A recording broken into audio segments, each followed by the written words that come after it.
Global markets are unsettled this morning, with oil and gold up solidly on geopolitical concerns in the Middle East and Eastern Europe. There's more Fed-speak and ECB-speak about when rates might be cut and by how much. That's coming up in our 5 Things in 5 Minutes.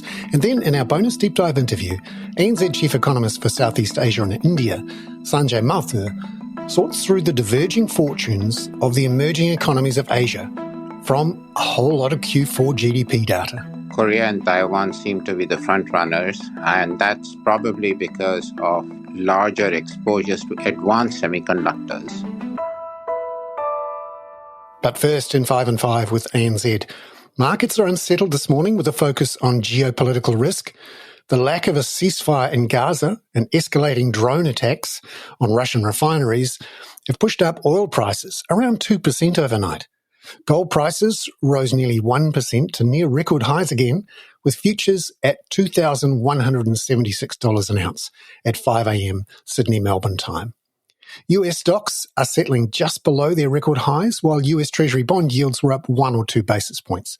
The Aussie dollar, it's up a touch at 65.39 US cents, and the Kiwi is firmer at 60.03 US cents. Number 2, the US Federal Reserve's officials were out talking cautiously overnight about when rate cuts might happen and how few there'll be. ANZ Head of G3 Economics, Brian Martin, points to 3 Fed speakers overnight talking down the prospect of large numbers of rate cuts anytime soon.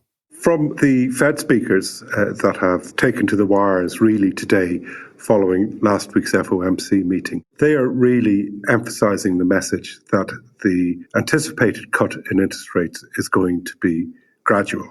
Number 3, Brian says the European Central Bank seems more confident that inflation is under control and it can look to cut, possibly sooner than the Fed and as early as June.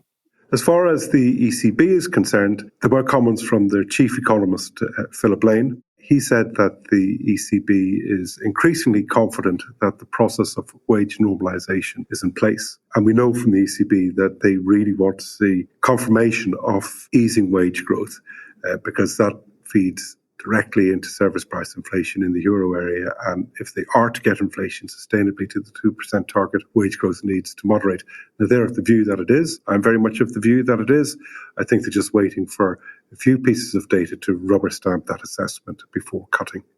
Number 4, the yuan bounced in currency markets overnight, having fallen to a 4-month low late on Friday.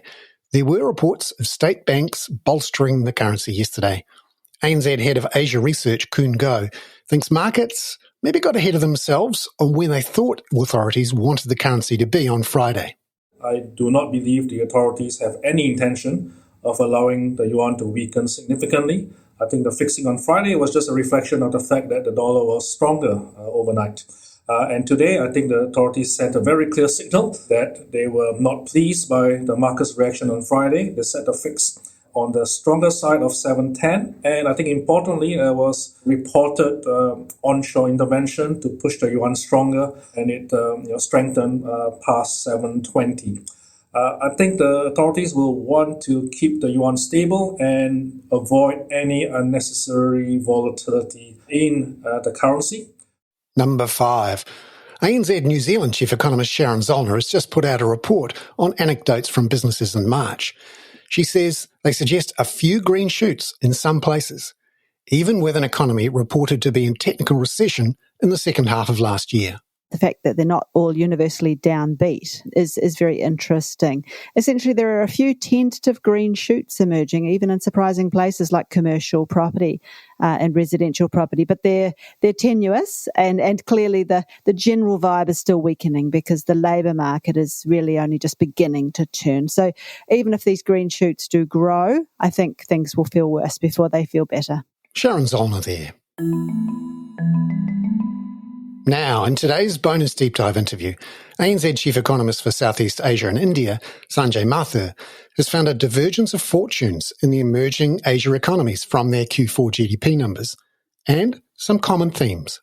The first, on the positive side, is that exports seem to have bottomed out and they are improving, albeit at differential speeds across economies. Second, it would be fair to say that domestic demand is slowing, and that comprises of two things. The first is consumption growth after torrid growth for almost 1.5 years or so post-COVID is now settling down at a much more mellow level. What's interesting is that for a long period of time, private consumption growth was outpacing overall GDP growth. Now they seem to be converging. The second is that investment activity has generally remained quite tepid, whether it is related to geopolitics, lower rates of capacity utilization, and weak construction activity in domestic economies. It certainly came through in the GDP numbers. So essentially, what we are saying is that we are in an environment where domestic demand is going to settle down at a much lower level, whereas export growth would be much more solid. So you've noted a divergence in the types of exports, tech versus non-tech. So how is that going to play out over the next year? So clearly, Korea and Taiwan seem to be the front runners, and that's probably because of larger exposures to advanced semiconductors, the demand for which seems to be secularly improving. For the others outside of Thailand, whose services exports are doing quite well, we do expect a recovery in exports. Global growth has held up generally quite well, but at the same time, old economy exports are likely to grow at a much slower pace. So we will see a marked sort of divergence between the tech-heavy economies and the non-tech economies. This was a trend we saw in the fourth quarter of last year, and even the high frequency indicators that we have for January and February seem to suggest the same. And just domestically, consumer confidence seems to have been improving in a couple of economies. How's it looking across all of them? On average, it would be fair to say that consumer confidence is not deteriorating when you look at the economies in aggregate. That potentially reflects that inflation has come off significantly. At the same time, we are not seeing that getting translated into stronger consumption. So data we have for the first 2 months of the year are overall retail sales, auto sales, etc. That is slowing down. Second, we do not see anywhere in the government budgets that policy right now is particularly supportive to consumption. Most governments are now consolidating their public finances after the massive increase in spending they had seen during the pandemic period.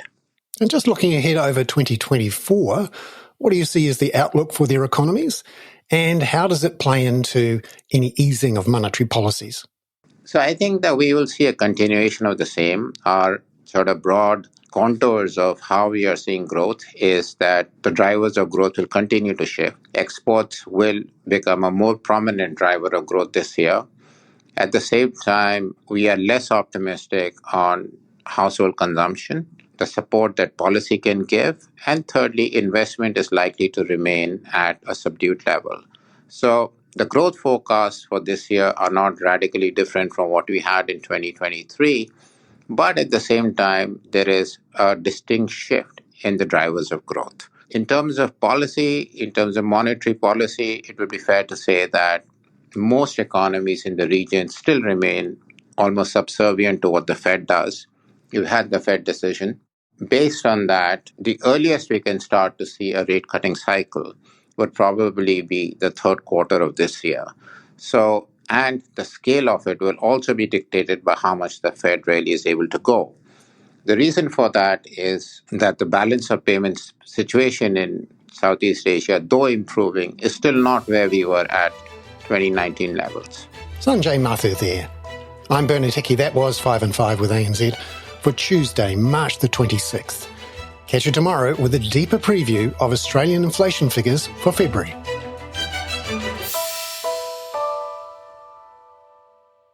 This podcast contains general information only, not investment advice.